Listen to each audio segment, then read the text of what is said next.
नमस्कार, SBT news में आपका स्वागत है और पेश है इस वक्त राजस्थान की बड़ी खबरें। मुख्यमंत्री अशोक गहलोत ने विधानसभा उपचुनाव में सभी सीटों पर कांग्रेस की जीत का दावा किया है। उन्होंने कहा कि जनता के आशीर्वाद से तीनों सीटों पर कांग्रेस के प्रत्याशी जीतेंगे। गहलोत ने जनता से कहा कि अगर आप भाजपा को जिता देते हैं तो उनकी एक सीट बढ़ेगी, लेकिन अगर कांग्रेस को जिता देते हो तो सरकार और मजबूत होगी। उन्होंने चूरू जिले के सुजानगढ़ में आज चुनावी जनसभा को संबोधित करते हुए यह बात कही और इस जनसभा में भारी जनसैलाब उमड़ा। केंद्र सरकार द्वारा पारित किए गए 3 कृषि कानूनों पर सुप्रीम कोर्ट द्वारा गठित की गई कमेटी ने 19 मार्च को अपनी रिपोर्ट अदालत को सौंप दी। सूत्रों से मिली जानकारी के अनुसार 19 मार्च को रिपोर्ट अदालत में जमा की गई। दावा किया गया है कि 3 सदस्यों वाली कमेटी ने इस बाबत किसान संगठनों और कृषि मामलों के जानकारों से बात कर अपनी रिपोर्ट बनाई है। बताया गया है कि इस रिपोर्ट में संसद द्वारा पारित किए गए कृषि कानून की समीक्षा की गई है। सुप्रीम कोर्ट ने इस कमेटी का गठन किया था ताकि कोर्ट को तीनों कृषि कानूनों पर एक निष्पक्ष राय मिल सके। कोर्ट ने कमेटी से इस बात पर राय मांगी थी कि तीनों कृषि कानूनों में कौन से प्रावधान किसानों के हित में हैं और कौन से प्रावधान से किसानों को दिक्कत हो सकती है। राजस्थान लोक सेवा आयोग की ओर से राजस्थान राज्य एवं अधीनस्थ सेवाएं संयुक्त प्रतियोगी परीक्षा 2018 के पदों के लिए द्वितीय चरण के इंटरव्यू 31 मार्च 2021 से शुरू होंगे। 7 मई 2021 तक चलने वाले इस चरण में कुल 1709 अभ्यर्थियों के इंटरव्यू किए जाएंगे। आयोग ने द्वितीय चरण का कार्यक्रम पहले ही जारी कर दिया था। जयपुर की जिला अदालत ने सिमी के 13 सदस्यों में से 12 को आतंकी का करार दिया है, जबकि एक को बरी कर दिया। ये सभी इंजीनियरिंग के स्टूडेंट्स हैं, इंडियन मुजाहिदीन के लिए काम करते थे और इन्हें 2014 में अरेस्ट किया गया था। इससे पहले मंगलवार को फैसले के दौरान एक बस से भारी सुरक्षा के बीच कोर्ट परिसर तक इन्हें लाया गया। राजस्थान में सिमी की स्लीपर सेल से जुड़ा यह पूरा मामला करीब 7 साल पुराना है। सीकर जिले की प्रसिद्ध खाटू नगरी में फाल्गुनी लखी मेले के बाद कोरोना ने अपनी पकड़ मजबूत कर ली है। कस्बे ने मंगलवार को फिर से 20 नए कोरोना मरीज मिले, जो भी धर्मशालाओं व होटलों में ठहरे हुए थे, और ऐसे में महज 4 दिन में कस्बे में कोरोना के नए मरीजों का आंकड़ा 44 तक पहुंच गया है, जिसे लेकर स्वास्थ्य विभाग से लेकर मेले में पहुंचे लाखों श्रद्धालुओं तक में हड़कंप मच गया।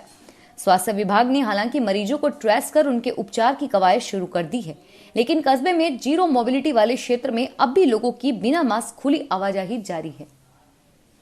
राजधानी जयपुर के वैशाली नगर के प्रसिद्ध क्वींस रोड का नाम बदलकर आज से होशियार सिंह मार्ग कर दिया गया है। 1971 युद्ध के स्मारक नायक स्वर्गीय कर्नल होशियार सिंह परमवीर चक्र के स्मारक का अनावरण आज सेना की दक्षिणी पश्चिमी कमान के army commander lieutenant general Alok Kler ने किया। कार्यक्रम का आयोजन स्वर्णिम विजय वर्ष समारोह के अंतर्गत किया गया। बाड़मेर जिले के बाहरी राज्यों से आने वाले लोगों की कोरोना जांच को लेकर चिकित्सा विभाग की बड़ी लापरवाही सामने आई है। बाड़मेर जिले में प्रवेश के दौरान गांधों में बाहरी राज्यों से आने वाले लोगों की जांच के लिए जिला कलेक्टर ने चेक पोस्ट लगाकर राजस्व, पुलिस व चिकित्सा विभाग की टीम तैनात की है, लेकिन यहां एक एलडीसी में पुलिस स्टाफ के अलावा कोई नजर नहीं आया। जब एलडीसी से सवाल किया गया तो उन्होंने बताया कि सुबह से ही चिकित्सा विभाग का कोई भी कार्मिक चौकी पर नहीं पहुंचा। राजस्थान में आम जनता को सुरक्षित और भयमुक्त वातावरण देने के लिए सरकार दावे करती है। दावा है कि पुख्ता सुरक्षा व्यवस्था देने का, लेकिन जिन जगहों पर रोजाना अपराधियों की आमरदफ्त रहती है वह जगह भी महफूज नहीं है। प्रदेश की कोर्ट परिसरों की, जहां की सुरक्षा के लिए पुलिस महकमा लगातार इंतजाम की मांग कर रहा है, लेकिन 1 साल से सिक्योरिटी फाइल में दबी है। कोर्ट लाने के दौरान कई बदमाश आपस में भिड़ जाते हैं या फिर एक दूसरे पर हमला कर देते हैं। राजस्थान की कई कोर्ट परिसरों में ऐसी घटनाएं सामने आ चुकी है। पिंक सिटी में आने वाले दिनों में पानी के टैंकरों से छुटकारा मिलेगा, क्योंकि अब जलदाय विभाग स्थायी समाधान की ओर आगे बढ़ रहा है। पीएचईडी ऐसे प्रभावित इलाकों को बिसलपुर परियोजना से जोड़ रहा है, जहां आज तक घरों में टैंकर से पानी पहुंचा है, लेकिन अब इस समस्या से जल्द ही मुक्ति मिलेगी। जयपुर शहर की बड़ी आबादी को पानी की समस्या से निजात मिलने जा रही है। आबादी के एक हिस्से को तो बिसलपुर परियोजना से घर घर पानी सप्लाई होता है, लेकिन शहर का एक हिस्सा ऐसा भी है जहां पानी के लिए आज भी मारामारी झेलनी पड़ती है। राजस्थान दिवस के अवसर पर आज प्रदेश की सभी स्मारक पर्यटकों के लिए भ्रमण प्रवेश निःशुल्क रखा गया। प्रदेश की सभी स्मारकों पर पर्यटकों के प्रवेश के दौरान राजस्थान दिवस के अवसर पर हाथ जोड़कर स्वागत किया जा रहा है, क्योंकि कोरोना नए स्ट्रेन के प्रभाव को देखते हुए इस बार तिलक, माला और पुष्प नहीं दिया जा रहा। पर्यटकों के भ्रमण के दौरान मास्क उपयोग और सोशल डिस्टेंसिंग की पुरातत्व विभाग की ओर से अपील की जा रही है। राजस्थान में राष्ट्रीय कृषि विकास योजना के तहत भंडारण क्षमता में बढ़ोतरी करने के लिए राज्य की 200 ग्राम सेवा सहकारी समिति में 200 मैट्रिक टन क्षमता के गोदाम स्वीकृत किए गए हैं। सहकारिता विभाग गोदाम निर्माण के लिए 12 लाख रुपए की आर्थिक सहायता उपलब्ध करवाएगा, जो 100% अनुदान के रूप में होगी। ग्राम सेवा सहकारी समिति इस अनुदान से गोदाम निर्माण के साथ ही कार्यालय भवन का निर्माण भी करवाएगा और इसके बाद भी यदि अनुदान में से मिली राशि शेष रहती है तो उससे समर्पित परिसर की चारदीवारी का निर्माण करवाया जा सकेगा।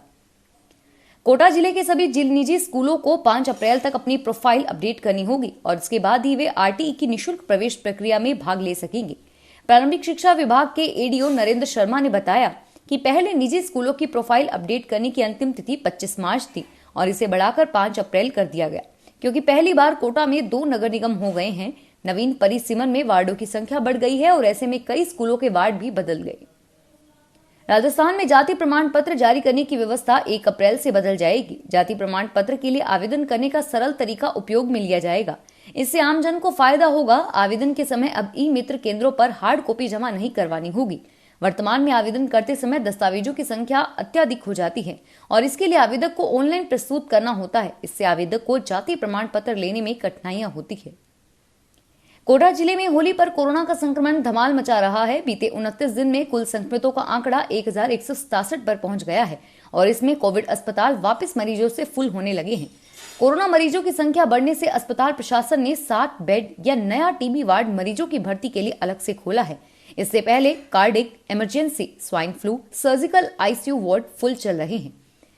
एसएसबी ब्लॉक में भी 50 से अधिक मरीज भर्ती हैं। ई मित्र कियोस्क पर अवैध वसूली का व्यापार दिनों दिन फल फूल रहा है। लोग सालों से पीड़ित है और लगातार प्रशासन को वसूली से बचाने की गुहार करते रहे, लेकिन जब तक लोगों का गुस्सा फूटने लगा तो जिला प्रशासन नींद से जागा। जयपुर शहर सहित जिले भर में ई मित्र कियोस्क पर स्टिंग शुरू हुआ। एकाएक इस कार्रवाई के चलते कियोस्क संचालकों पर खलबली मच गई। इस बीच अफसर बोगस उपभोक्ता बनकर पहुंचे। इस दौरान 2918 ई मित्रों की जांच की गई, जिसमें 893 ई मित्रों पर गड़बड़ी पाई गई। फिलहाल इस बुलेटिन में इतना ही और फिर हाजिर होंगे तमाम बड़ी खबरों के साथ। एसबीटी न्यूज के और भी वीडियोस को देखने के लिए हमारे चैनल को सब्सक्राइब करें और नोटिफिकेशन पाने के लिए बेल आइकन को प्रेस करें।